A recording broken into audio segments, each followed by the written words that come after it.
Ngayon, magic tayo, magic.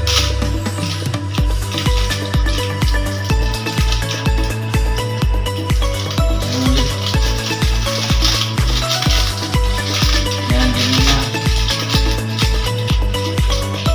Kailangan tamang food. Ano mo lang, migos-migos. Tapos, asin.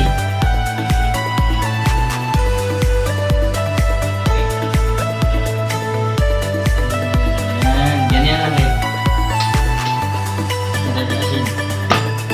Ngayon, brown sugar tayo. Para maalinam-nam.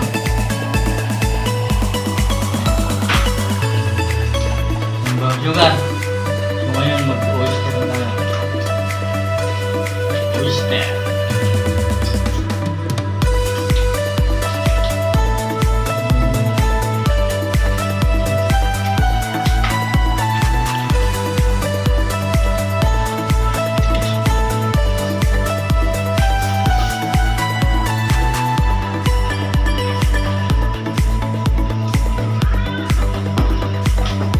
Natin. Ganyan. Tapos, egg na tayo. Yung tamang pagpasa guys, ganito.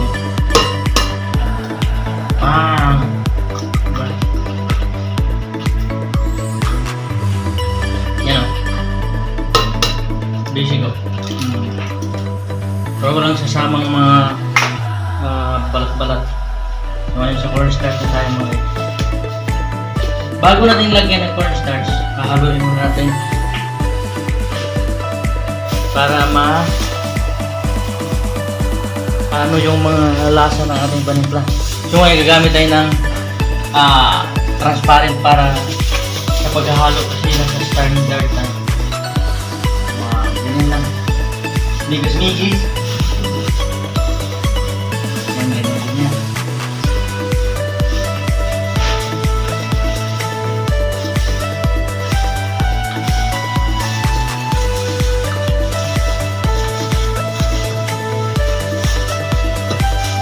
Pansin nyo guys, kumulay na kasi nandiyan na yung mga lasa na pinaglalagay natin seasoning natin. Papasarap na natin ulam na yung tunay.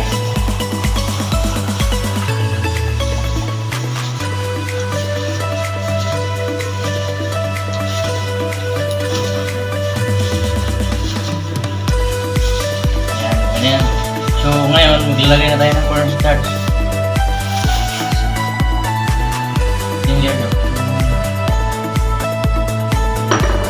Kailangan pag nagluto ka, kailangan happy ka.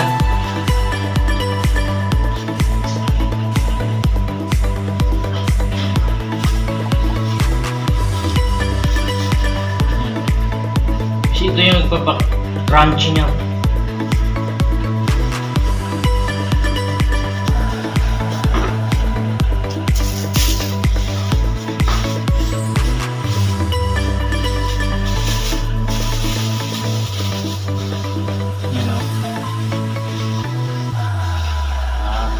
Pansin na natin yung sarapan ng ating ulam. Hindi natin pwedeng gamayin kasi baka madumihan. Ito kasi nasa follow tayo sa mga standard.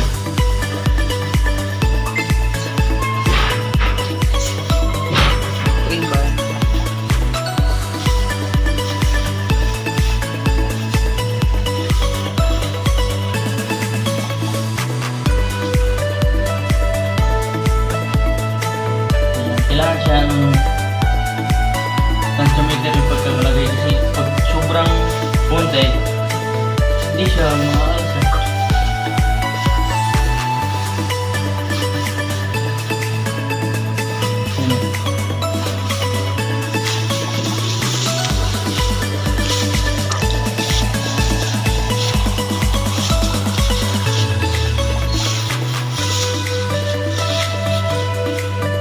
Ngayon ganito na,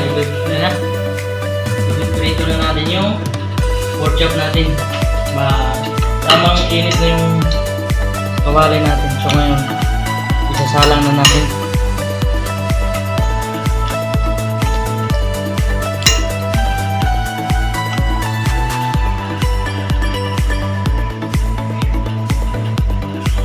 Ganyan na ano guys. Halo ng maayos. Para ayan, ganyan.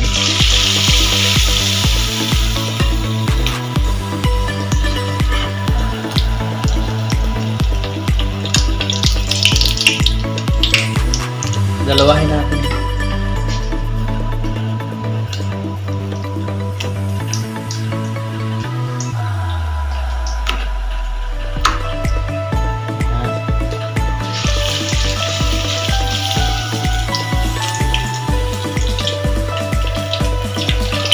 Yan guys, napapansin nyo, ang ganda ko diba? So ngayon, i-half cook muna natin siya para sa di siya agad matutusta. So,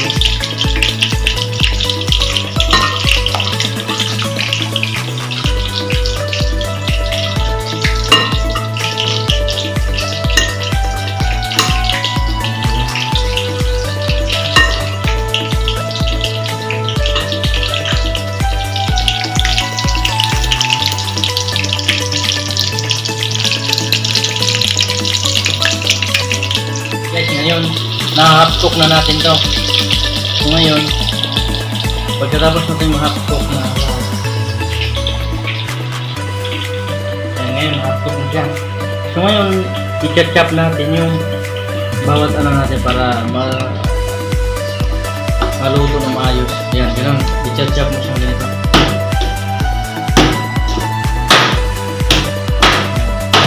Para maganda yung luto niya. Maluluto pati kaluluwa niya. Tapos, sasalang natin ngayon. Yan.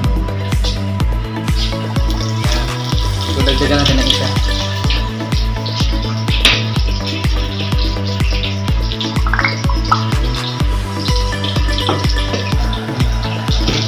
Set-chop natin to. Pag ganun lang set-chop niya para maluluto talaga siya. Yan o. Salang na natin.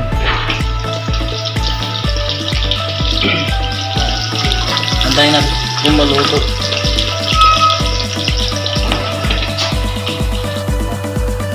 Pag ganitong kulay, naluto na siya. Lagyan natin dito na.